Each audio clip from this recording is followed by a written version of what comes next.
L'histoire commence avec un garçon nommé Shina qui marche dans la nuit en utilisant son smartphone. Soudain, il voit des gens sortir en courant d'un magasin. Deux jeunes filles le bousculent et tombent par terre. Shina remarque qu'un criminel est derrière elle, brandissant un couteau et voulant les tuer. Shina essaie immédiatement de s'enfuir, mais les deux filles sont effrayées et ne parviennent pas à s'échapper. À ce moment-là, le criminel s'approche d'elles pour les attaquer, mais Shina veut les sauver. Il décide d'arrêter le criminel et se précipite vers lui, le faisant tomber. Il dit aux filles de s'enfuir, cependant, le criminel l'a poignardé et s'enfuit immédiatement. En voyant cela, les filles viennent le vérifier et commencent à pleurer. Shina est heureux de les avoir sauvées mais se sent mal de les avoir fait pleurer. Plus tard, il se réveille dans une chambre privée élégante. Il se demande s'il est à l'hôpital et se souvient qu'il a aidé des filles. À ce moment, une femme de ménage le voit et l'appelle Maître Cain. Pendant ce temps, une autre dame le serre dans ses bras et lui demande s'il reconnaît sa mère. Cependant, Shina est confus car il ne les connaît pas. Soudain, il remarque son reflet dans le miroir et commence à paniquer, ne comprenant pas ce qui se passe, où il est, et pourquoi il l'appelle Maître Cain. Après un certain temps, il se calme et réalise qu'il a été réincarné. Il est révélé qu'il a dormi une semaine à cause de la fièvre. Sa mère pense qu'il doit avoir faim, et ils partent préparer de la nourriture pour lui. Shina se regarde dans le miroir et réalise qu'il n'a pas survécu et a été réincarné en tant qu'enfant dans un autre monde. Cependant, il est excité et décide de vérifier sa taille. La femme de ménage le voit, le rendant gêné, mais il obtient beaucoup d'informations d'elle sur lui-même et sa famille. Il découvre que son nom est Cain, qu'il a 3 ans, que son père s'appelle Garm, et que sa mère s'appelle Sarah. Il a aussi une sœur nommée Reine, qui a 2 ans de plus que lui. Cependant, Sarah est la deuxième femme, la première femme s'appelle Maria, qui a 2 fils. Cain est le 3e fils. Garm est un noble de haut rang avec sa propre armée, et il protège le royaume de Sylphor. Shina apprend qu'il existe une forêt de monstres, des aventuriers les protègent, et certains peuvent utiliser la magie. Shina est excité d'apprendre tout cela et veut essayer d'utiliser la magie. Actuellement, Shina a décidé de vivre sa vie ici, car dans le monde d'où il vient, il était orphelin et vivait seul. C'est pourquoi il n'y a rien qui lui manque. Soudain, Shina décide d'étudier, ce qui surprend ses parents.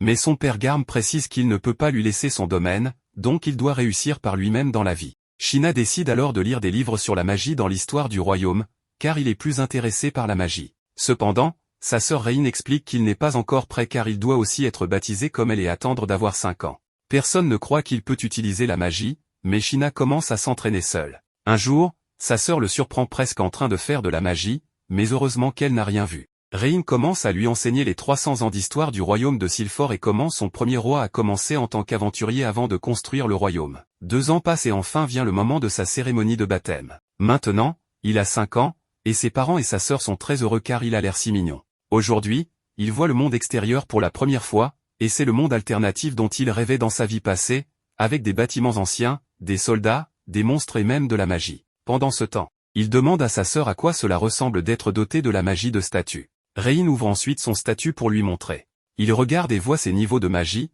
capable d'utiliser 3 éléments magiques différents. Sa mère révèle que Reine a reçu le niveau 2 de bénédiction du dieu de la magie, mais Shina ne peut pas comprendre ce qu'est la bénédiction et le niveau. Son père explique ensuite que la magie et la bénédiction sont atteignables au niveau 1 à 5, plus le niveau est élevé, plus le talent naturel de l'utilisateur est élevé. La bénédiction est une chose très pratique qui détermine combien de magie est nécessaire pour activer un sort, et cela affecte aussi les compétences.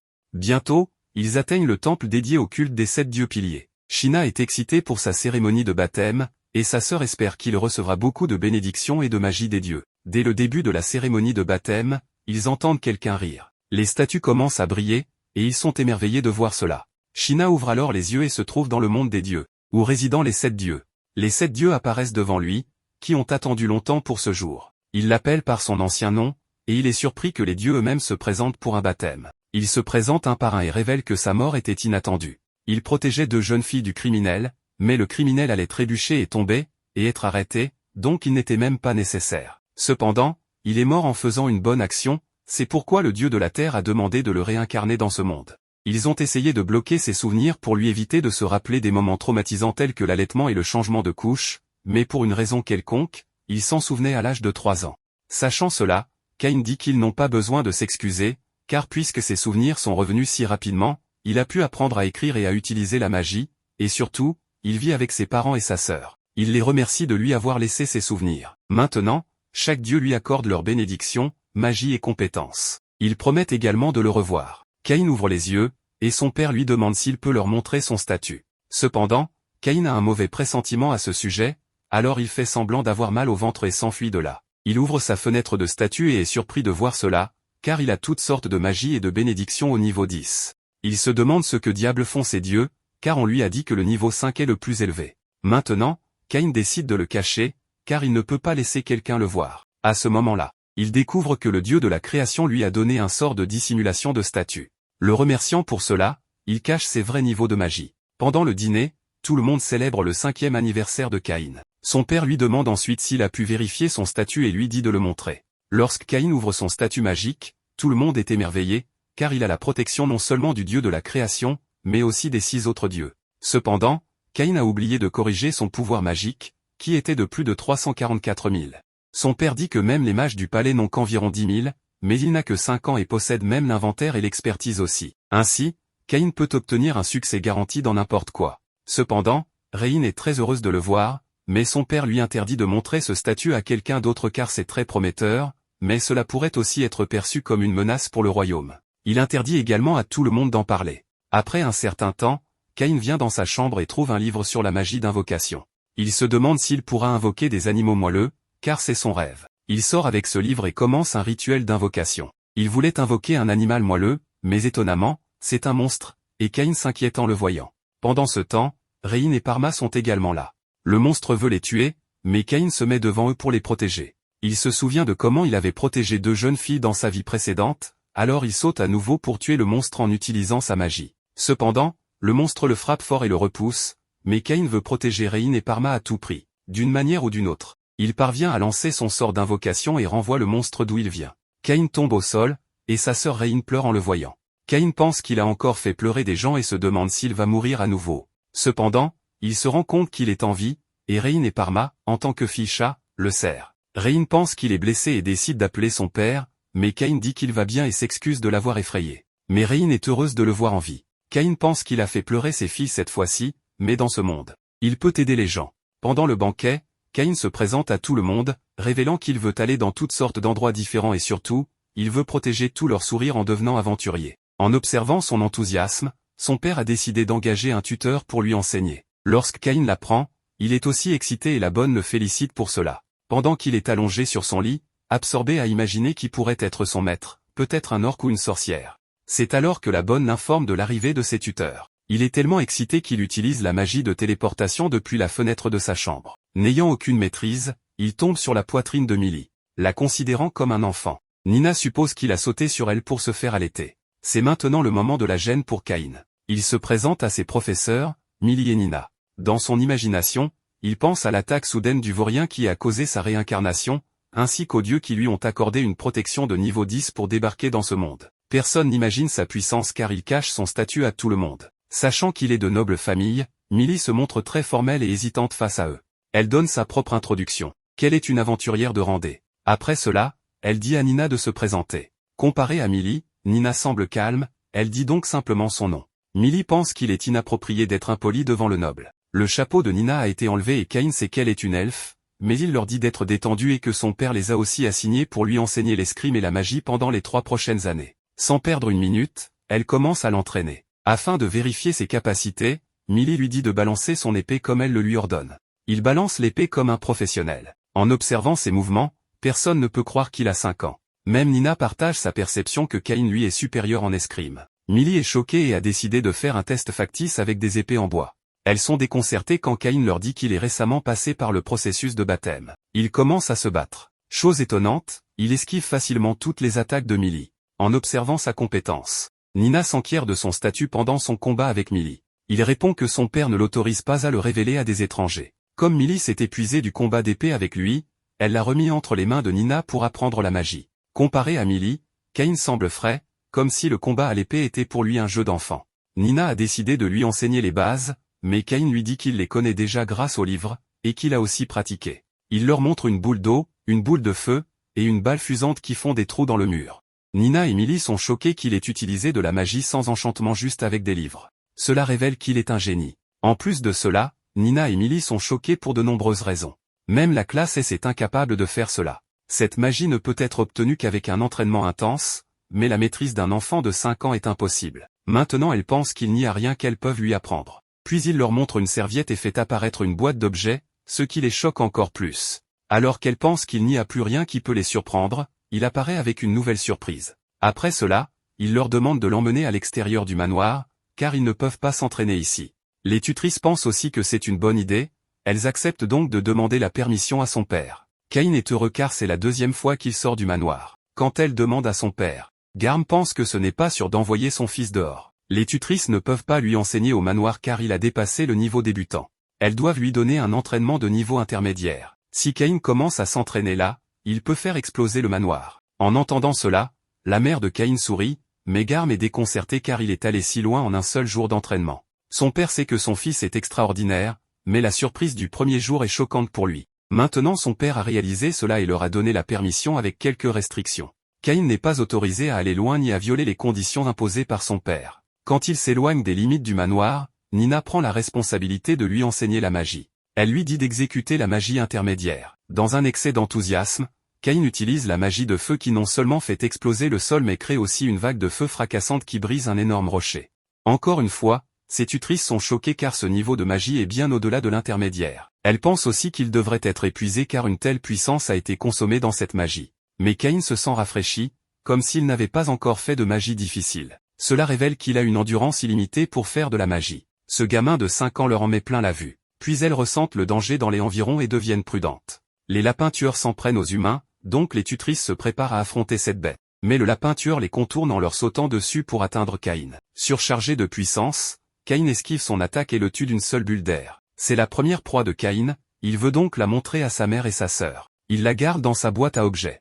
Émerveillée devant la boîte magique, Millie souhaite aussi avoir un sac magique comparable à la boîte, mais ce sac coûte une blinde. En plus de cela, les tutrices ont décidé de continuer la chasse. Nina utilise une magie de localisation d'ennemis qui lui donne la réponse en un clin d'œil. Leurs ennemis sont à 300 mètres d'eux.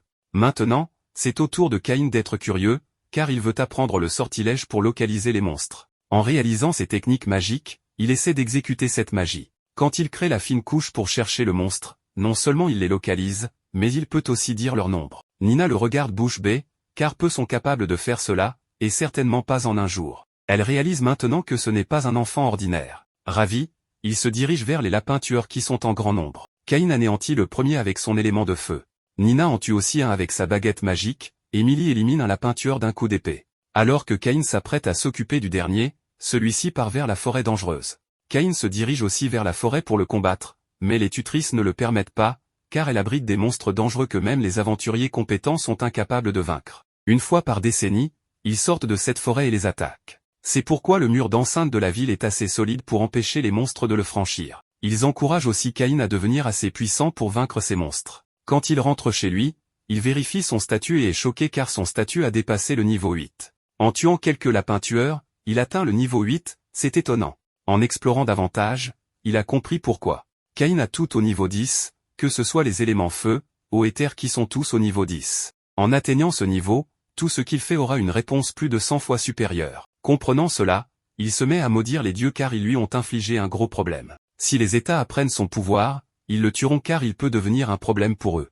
Mis à part cela, il a décidé de se concentrer pour devenir un aventurier, sans penser à ce problème. Le lendemain matin, ses tutrices décident d'en apprendre plus sur les monstres auprès de la guilde. Elles savent que Cain peut tuer les animaux inférieurs en une seconde, elles viennent donc ici pour avoir des informations sur des proies plus fortes qu'il peut chasser. La réceptionniste de la guilde des aventuriers leur parle du loup, mais personne ne l'a encore vu. Elle est aussi heureuse de rencontrer le mignon petit aventurier Cain, qui ne peut pas encore s'inscrire car il n'est pas encore assez grand. Un aventurier de rang les interrompt et humilie Millie en lui ordonnant de lui verser à boire. Nina lui interdit catégoriquement de le faire car elles sont en service. Le guerrier de rang prend cela pour une insulte et empoigne Nina, mais Cain lui dit de les laisser car il veut s'entraîner. Le guerrier se moque aussi de lui, alors Cain le repousse d'une simple claque.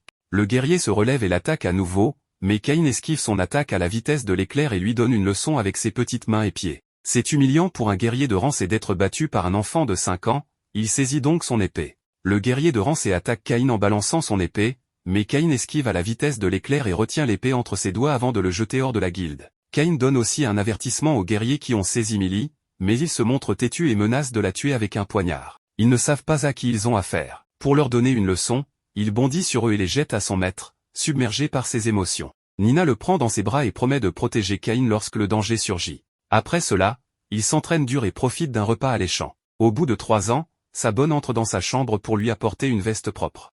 Elle l'informe que ses tutrices ne veulent plus renouveler le contrat malgré l'insistance de son père. Avant les adieux, il veut leur offrir des cadeaux. Il se rappelle alors que Millie raffole des sacs magiques. Pour répondre à son affection, il va dans les forêts menaçantes où il terrasse un ogre sanguinaire avec son assaut de feu. À son retour, il affronte un dragon de terre et le met à terre avec son pouvoir de feu.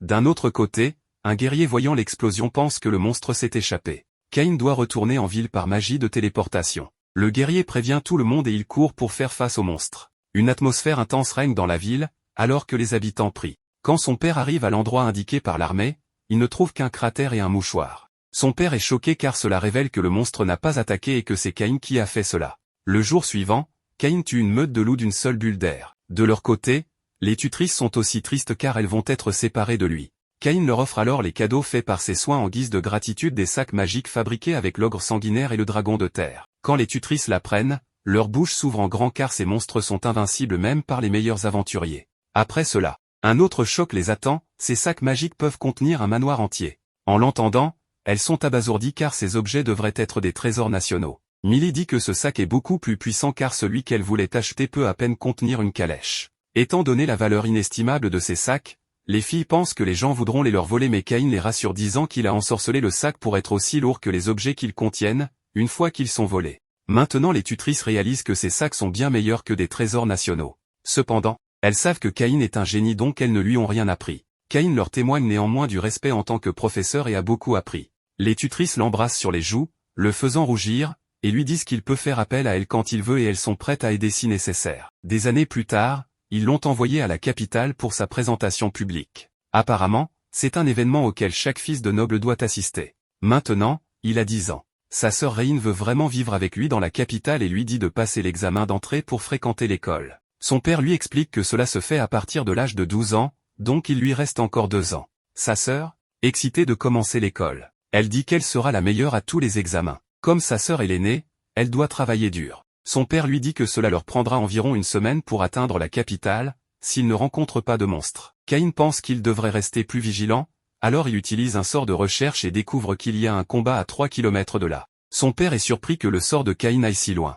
Cain lui dit qu'il y a un groupe de monstres attaquant 10 personnes. Ils doivent se dépêcher. Ensuite, leur père donne l'ordre aux soldats et ils se précipitent pour les sauver. Cependant, Cain réalise qu'ils n'arriveront pas à temps. Alors il fait des plans seul. Son père lui demande ce qu'il fait et Cain lui dit qu'il ira bien. Ensuite, il saute du carrosse et utilise sa magie turbo pour aller à toute vitesse les secourir. À cet endroit, il y a un groupe de monstres sangliers qui attaquaient les soldats du royaume, qui essayaient de défendre le carrosse de la princesse.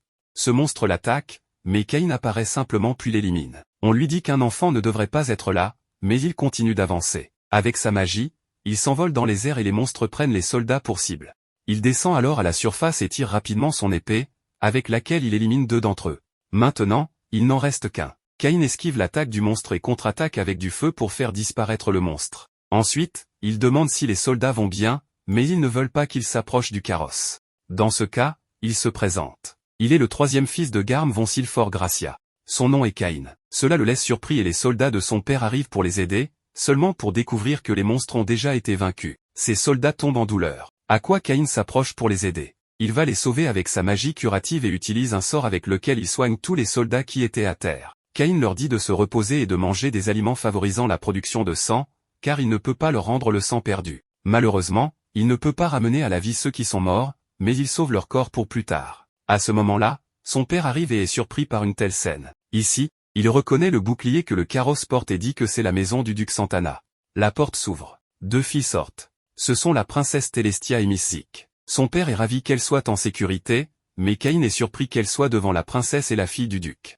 La fille le remercie de l'avoir sauvée quand elles étaient en danger, mais elles se sentent gênées de ne pas connaître son nom. Son père dit qu'il est son 3e fils, Cain. Cain voit que Telestia ne va pas très bien. Alors, il utilise des sorts pour apaiser la douleur des filles. Il fait disparaître leur douleur, leur anxiété et leur fatigue et elles sont très reconnaissantes envers Cain. Il termine son sort et Telestia se jette sur lui en le remerciant de lui avoir sauvé la vie. Mademoiselle Silk prend aussi sa main et le remercie. Elle complimente aussi sa magie et son habileté à l'épée qui sont si grandes. Telestia l'interrompt pour le moment, mais Silk le tire vers elle lui demandant ce qu'il fait dans la zone. Cain répond qu'il se dirige vers la capitale royale. Quelle coïncidence que les filles se tournent aussi vers elle, alors elles le prennent pour les protéger. Cain demande de l'aide à son père, mais il ne sait pas ce qui se passe et voit son fils être emmené dans le carrosse. Notre Caïn se demande pourquoi ils doivent voyager comme ça. C'est très serré. Il demande s'il pourrait s'asseoir sur l'autre banquette mais la princesse lui dit non, car elle a encore très peur et se sent mieux auprès de lui. Avec un visage souriant, elle demande à Caïn de l'appeler Télès, mais Caïn ne peut pas appeler la princesse comme ça. L'autre lui demande de l'appeler Silk, mais il lui dit qu'ils se connaissent à peine, mais les filles insistent toujours et il finit par accepter, alors maintenant il les appellera par leur nom. Un soldat vient d'arriver pour les informer qu'ils arrivent à la ville de Noma. Caïn lui demande s'il a tout vu. À quoi le soldat répond oui. Cela le tue de honte et les filles lui disent qu'il prendra une pause lorsqu'ils arriveront. En arrivant à la capitale, Caïn dit au revoir en leur disant qu'ils se reverront demain, mais ils deviennent tous les deux capricieux et commencent à lui dire de les accompagner cette nuit. Caïn refuse et son père est d'accord. Il est inapproprié pour la ville de partager des chambres, à quoi les filles répondent ce qui se passerait s'ils étaient attaqués à nouveau par les monstres qui les protégeraient dans cette situation. Caïn, le seul magicien disponible, finit par accepter à condition que la chambre soit immense. Ils sont d'accord et son père lui rappelle d'être prudent. Ses filles veulent juste le corrompre. Quand ils arrivent dans sa chambre, nous voyons qu'elle n'est pas si grande. Ensuite, ils en profitent tous les deux pour dormir à côté de lui. Caïn dort au milieu et les filles se rapprochent de son lit. Ils réalisent qu'ils vont dormir très proches. Il leur demande de retourner à leur lit comme avant. À quoi ils répondent à nouveau, que se passerait-il si les monstres attaquaient? Ils veulent dormir pratiquement à côté de lui et ils demandent si ce ne serait pas un problème. Caïn, gêné, dit que ça va, bien qu'il sache qu'il passera une nuit très nerveuse. Quelque temps plus tard, on voit que Caïn n'a pas bien reposé. Il n'a pas pu dormir dans cette situation, alors il a passé plusieurs jours sans pouvoir se reposer. Ensuite, ils ont continué à avancer et ont enfin atteint la capitale royale. Caïn est émerveillé d'être au palais et quand il descend du carrosse, ce garçon là-bas les accueille en leur demandant pourquoi elles enlaçaient le garçon. Elles lui disent qu'il était un vrai prince charmant car il les protégeait juste des monstres qui ne sont jamais venus. Dain von Gazette le reconnaît et s'incline devant lui. Il est le vice-capitaine de l'ordre royal de la chevalerie. Les soldats lui ont déjà tout dit. Il le remercie d'avoir protégé les filles et pour ses camarades tombés. Plus tard, on voit que Caïn ramène les corps des soldats, qu'il avait précédemment sauvés. Dain lui dit qu'en général, ils brûlent, ou enterrent leur corps avec un objet appartenant à l'un des soldats, mais que grâce à lui, ils pourront retourner dans leur famille. Caïn sait que ses soldats sont morts en combattant bravement 50 orques pour protéger les autres et demande s'il pourrait dire quelque chose comme ça aux familles des soldats. Dain lui dit de ne pas s'inquiéter, il le dira à ses collègues et à sa famille qui attendent son retour. Grâce à son aide, la mort de ses soldats n'a pas été vaine. Caïn entend les cloches et mentionne qu'il doit partir maintenant, mais l'autre lui dit d'attendre un moment. Ces cloches ont sonné parce qu'il aura une audience avec le roi. Caïn se demande comment c'est possible, il vient juste d'arriver. Ensuite, il se dirige vers leur audience. Il y a beaucoup de gens ici qui attendent. Caïn avance à travers les ombres. On lui demande de lever la tête en arrivant. La princesse Télestia et Miss Silk sont là. Le bras droit du roi raconte ce qui s'est passé avec l'armée des orques. Il dit que le jeune Caïn Silfort a éliminé seul les orques. Tout le monde est étonné d'entendre cela. Après la bataille, il a soigné les soldats blessés et a ramené les défunts vers la capitale royale. Il mérite une récompense pour son grand exploit, car sans lui, les deux filles n'auraient pas survécu. Par conséquent, le roi le nomme baron du royaume et lui offre 10 pièces de platine et une maison. Les gens protestent contre une récompense comme celle-là, et l'un des citoyens nommé Corgi n'interrompt pas, disant qu'il n'est pas possible qu'un enfant de 10 ans soit un noble. Le roi prend la parole demandant à Corgi s'il peut éliminer seul une horde de 50 orques. Quel serait l'intérêt de ne pas valoriser un jeune homme aussi talentueux qu'il le mérite? Il ne va pas changer d'avis et lui demande de partir. Maintenant, il demande à Caïn d'accepter sa nouvelle position. Il sait qu'il n'a pas le choix et l'accepte avec gratitude. Avec cela, le roi met fin à cette audience, mais le roi ne le laisse pas partir aussitôt car il veut discuter avec lui en privé. Dans une pièce, son père le félicite en lui disant qu'il ne s'attendait pas à ce qu'il reçoive un titre de noblesse. C'est le premier de ses 3 enfants à avoir ce titre et à ce moment-là, le roi arrive avec les filles et il explique que ce n'est pas une réunion formelle. Il voulait juste le remercier d'avoir sauvé la vie de sa fille. Télestia lui a déjà dit ce qu'il a vu et le père de Silk le remercie aussi. Caïn, embarrassé, leur demande de relever la tête. Il ne l'a sauvé que par pure chance. Néanmoins, le roi lui exprime sa gratitude, non en tant que roi, mais en tant que père. Maintenant, ils vont parler de son avenir. Comment Caïn maîtrise la magie, l'épée et a la bénédiction des 7 dieux. Il sait que c'est un garçon talentueux, c'est pourquoi il en a fait un baron. Il recevra désormais une paye, et a une maison à entretenir. De plus, il y a une question plus importante ici. Les 2 parents lui demandent d'épouser leur fille. Il ne se marierait officiellement qu'à l'âge adulte. Mais il pourrait être fiancé à partir de maintenant. Caïn demande pourquoi ils devraient se fiancer et ils lui disent tous deux de ne pas faire semblant et de ne pas oublier qu'ils se sont enlacés dans le carrosse et qu'ils dorment ensemble. Jusqu'à ce point, personne d'autre ne les marierait. Caïn essaie de leur expliquer qu'il ne l'a pas fait parce qu'il le voulait, mais ces mots les font penser peut-être qu'il n'est pas satisfait de leur fille. Revenant un peu en arrière, ils planifiaient déjà ce qu'ils allaient faire de Caïn, qui était laissé dans la ravine et de le compromettre avec les filles. Dans le présent, il dit à Caïn qu'il doit assumer la responsabilité, mais il pense qu'ils vont trop loin. Il est dans ce genre de situation où il ne peut pas refuser. Son père ne veut pas le conseiller et les autres continuent de le mettre sous pression. Une fois de plus, Caïn est forcé de dire oui. Il accepte les compromis et le roi demande aux filles si elles sont heureuses. Elles disent oui, mentionnant qu'elles n'oublieront jamais cette nuit à 3 dans le lit. Les parents le comprennent mal et demandent à Caïn ce qu'il veut dire. Lui, tout nerveux, ne sait pas quoi leur répondre. Caïn rencontre maintenant les dieux. Tout d'abord, il s'excuse auprès d'eux pour ne pas être venu pendant un bon moment, et fait remarquer aux dieux que ses attributs sont trop démesurés, mais ils l'ignorent et reconnaissent que Caïn, un enfant de 10 ans, possède des capacités inhumaines et un pouvoir unique. Avec ces capacités, il peut atteindre le statut de demi-dieu, ce qui est impressionnant et équivalent au dragon sacré et à la sainte bête. Étant donné que le monde dans lequel il vit est peu divertissant, les dieux lui proposent donc de remédier à cela en se basant sur les expériences de sa vie antérieure. Pendant que la sœur de Caïn fait du shopping, Caïn pense qu'il n'est pas approprié de rester ici et s'échappe. En sortant, il rencontre Parma, reconnu pour son apparence unique, dans la boutique de l'oncle Tamani. Caïn s'intéresse également à la boutique car c'est le premier pas vers son divertissement. Tamani le rencontre, lui montrant plus de respect après avoir appris qu'il appartient à une famille noble. En entrant dans la boutique, Caïn partage son idée de jeu, montrant la carte du jeu. Tamani s'intéresse au jeu, et pour concrétiser cette idée, Caïn lui offre une pièce d'or en raison de son potentiel de succès. En quittant la boutique, Caïn regarde sa sœur en colère pour ne pas l'avoir aidé à acheter des vêtements, mais il lui dit qu'elle est belle dans chaque robe, puis il s'échappe. De retour à la maison, Rein essaie toutes les robes, et Caïn doit admirer ses tenues. Lorsque c'est au tour de Caïn d'essayer les vêtements, le serviteur arrive et l'informe de la visite de Tamani, qui veut le rencontrer. En visitant la boutique, Caïn découvre que Tamani a créé le jeu commandé, ce qui le rend heureux car le jeu répond à ses attentes. Caïn est impressionné par l'efficacité de Tamani. Ce dernier enseigne comment jouer au jeu, et en apprenant son futur succès, Tamani fait l'éloge du jeu et félicite Caïn pour avoir donné vie à une idée fantastique. Timidement, Caïn pense que ce jeu existe déjà dans son monde. Même Parma exprime son désir de jouer au jeu encore et encore. À ce moment-là, Caïn donne d'autres instructions car il doit produire 2 types de jeux. Le premier sera destiné à la classe élite et le second sera destiné à la classe ordinaire. Le jeune de 10 ans donne l'instruction de produire 1000 ensembles de ce jeu pour la classe ordinaire et seulement 50 ensembles pour la classe élite. Cependant, Tamani est préoccupé car il a besoin de plus d'argent pour produire ce jeu en si grande quantité. Lors de l'estimation, Caïn place de nombreuses pièces d'or devant lui. En voyant les pièces, Tamani s'incline en signe de remerciement, mais Caïn, qui considère tout le monde comme égal, lui dit de se lever avec enthousiasme. Il décide de faire un contrat devant le dieu du commerce, devant la statue de Dieu, où ils promettent de ne pas violer le contrat, car ce jeu leur appartient pendant 3 ans. Les 2 parties ne sont autorisées à créer le jeu qu'avec la permission de l'autre. Le jeu disparaît comme si les dieux avaient approuvé leur arrangement lorsqu'ils ont conclu le contrat. C'est la première fois pour Caïn, alors il est choqué. De plus, Caïn partage son idée de créer ce jeu classique et populaire pour la royauté, mais c'est trop pour Tamani, car il ne se considère pas capable de créer ce jeu pour les rois. Au contraire, Caïn l'encourage à le faire. En réalité, Caïn ne veut pas limiter le jeu aux rois, mais il prévoit de le servir aux dieux qui apprécieront ce jeu fantastique. Après la réunion d'affaires, il rentre chez lui, où il est informé du début de la cérémonie à laquelle il se rend avec sa famille en carrosse. Son père l'informe qu'il est devenu populaire, de nombreuses familles voudront donc le présenter à leur fille, et il doit être prudent à ce sujet.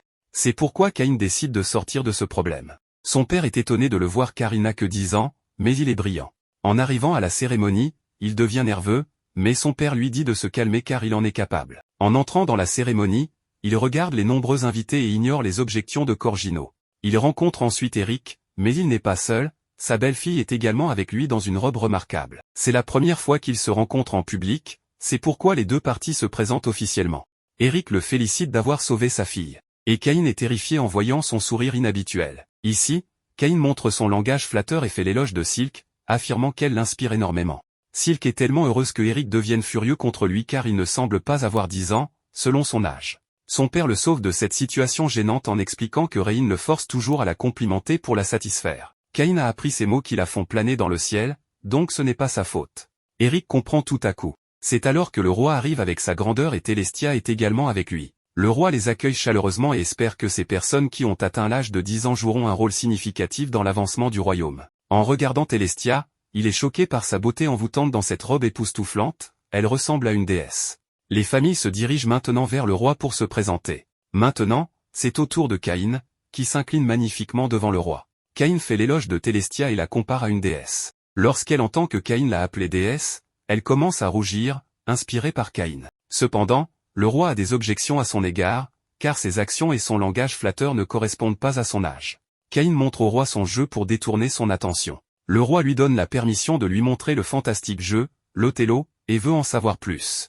Il demande à Caïn de le rencontrer après la cérémonie. Caïn se souvient de mentionner son entreprise dans ce jeu, ce qui surprend également son père car il ne lui en avait jamais parlé. Il a besoin d'argent pour faire fonctionner sa demeure, alors il a décidé de développer son entreprise. Son père est impressionné par ce jeune de 10 ans qui peut se débrouiller seul. Son père continue avec d'autres personnes, lui permettant en réalité de se lier d'amitié avec d'autres personnes. Silk arrive avec une boisson, Télestia est toujours occupée, alors Silk a décidé de l'accompagner. Caïn pense que c'est une bonne idée car les deux sont engagés malgré la foule. Silk préfère parler avec Caïn, elle est innocente et l'appelle Monsieur Caïn, mais Caïn lui dit de l'appeler simplement Caïn. Elle a commencé à l'appeler Caïn avec amour à plusieurs reprises en parlant. Silk se rapproche de lui, et Caïn fait de son mieux pour gérer la distance entre eux avant que quelque chose ne se produise. Abit arrive avec ses amis, Abit est le fils de Corgino qui n'aime pas Caïn. Il s'intéresse à Silk et a de la fierté et de la royauté. Il suppose que Silk se rapprochera de lui en le regardant, mais contrairement à ses attentes, Silk lui adresse les salutations habituelles.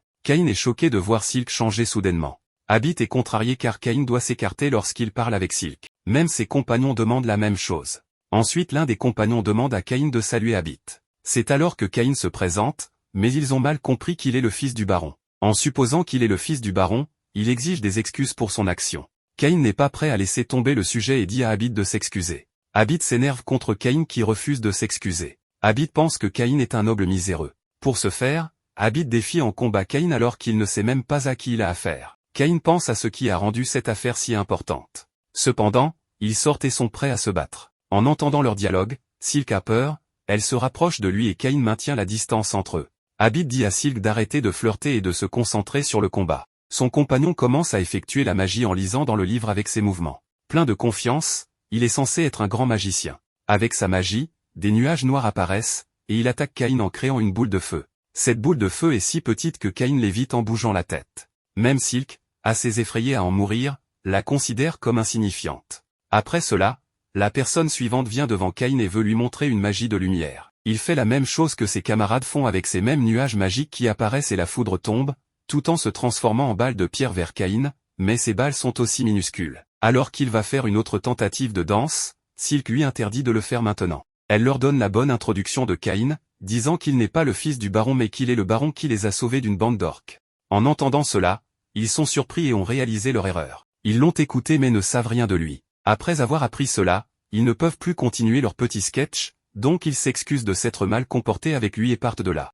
Silk a vu son côté obscur et a décidé de le révéler au public, mais Caïn lui interdit de le faire. Elle n'est même pas autorisée à le révéler en face de Télestia. Silk est assez brillante qu'elle a décidé d'utiliser sa faiblesse à son avantage. Elle a décidé de poursuivre leur relation amoureuse. Juste à ce moment, Télestia arrive et Caïn craint que Silk ne lui raconte tout, donc il met sa main sur sa bouche. Télestia dit que la main de Caïn sur le visage de Silk est inappropriée parce qu'ils ne sont pas encore mariés, donc elle a décidé d'en informer Eric aussi. Elle a écouté le secret et veut en savoir plus mais ils ne sont pas prêts à le révéler. Elle a également remarqué que Silk ne l'appelle plus par son titre. Sa limite a été dépassée quand Silk lui dit qu'ils ont prévu un rendez-vous galant. Télestia est aussi jalouse d'elle parce qu'elle veut sortir avec lui. Caïn, qui gagne un double avantage, ne les refuse pas. Juste à ce moment, le roi arrive et sa fille lui parle du rendez-vous. Le roi lui dit de le retrouver dans le salon parce qu'il veut discuter de sa fille. En dehors de cela, Caïn s'est retrouvé dans de sérieux ennuis parce que le roi ne lui fera pas de cadeau. En le voyant, le roi apprécie aussi le jeu de Caïn. Il a donc décidé de garder le secret mais Caïn a prévu de partager ce jeu avec tout le monde. Soudain, Eric arrive et rappelle le rendez-vous. Les fiançailles de Caïn ont été fixées avec leur fille mais ils ne veulent toujours pas le révéler en public. Ils l'avertissent donc d'être prudent en mettant leurs mains sur son épaule. Caïn est inquiet parce qu'il est innocent mais sa fille essaie de son mieux de se rapprocher de lui.